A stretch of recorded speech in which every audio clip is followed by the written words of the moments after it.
एक ठंडी और अंधेरी रात थी। आकाश में काले बादल छाए हुए थे और सड़कों पर सन्नाटा पसरा हुआ था। गांव के बाहरी इलाके में एक छोटा सा घर था जिसमें आरव अपनी दादी के साथ रहता था। दादी अक्सर उसे पुरानी कहानियां सुनाया करती थीं, जिनमें राजाओं, राक्षसों और भूतों का जिक्र होता था। उस रात दादी ने आरव को चेतावनी दी, बेटा, आज घर से बाहर मत जाना। यह अमावस्या की रात है। कहते हैं आज के दिन जंगल में कुछ अजीब होता है। आरव ने हंसकर कहा, दादी, ये सब कहानियां हैं। मैं अब बड़ा हो गया हूं, मुझे डर नहीं लगता। रात गहराते ही आरव ने खिड़की से बाहर झांका। उसने दूर जंगल की तरफ हल्की रोशनी देखी। जिज्ञासा ने उसे घेर लिया। बिना दादी को बताए वह चुपके से घर के बाहर निकल गया। जैसे ही वह जंगल के पास पहुंचा, उसे किसी के गाने की धीमी आवाज सुनाई दी। वह आवाज जादुई थी। वह धीरे धीरे आवाज की ओर बढ़ता गया। आवाज उसे एक पुराने मंदिर तक ले गई। मंदिर टूटा फूटा था और उसके दरवाजे पर मोटी जंजीरें लटकी हुई थीं। आरव ने अंदर झांका।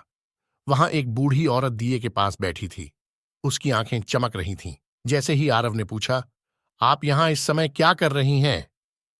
वह औरत जोर से हंसी। उसकी हंसी हवा में गूंजने लगी। अचानक आरव के चारों ओर अजीब साएं दिखाई देने लगे।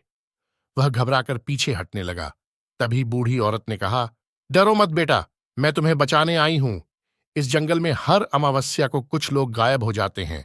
अगर तुम यहां रुके तो तुम्हारे साथ भी वही होगा।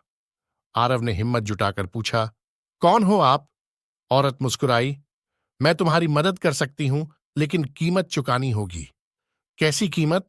आरव ने कांपते हुए पूछा। वह औरत अचानक हवा में गायब हो गई। आरव के पैरों तले जमीन खिसक गई।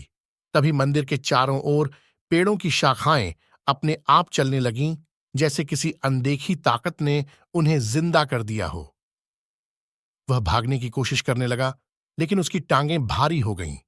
अचानक किसी ने पीछे से उसका कंधा पकड़ लिया। उसने पीछे मुड़कर देखा तो वही बूढ़ी औरत थी, पर अब उसका चेहरा विकराल हो चुका था। उसकी आंखें पूरी तरह काली थीं। उसने कहा, तुम बचकर नहीं जा सकते।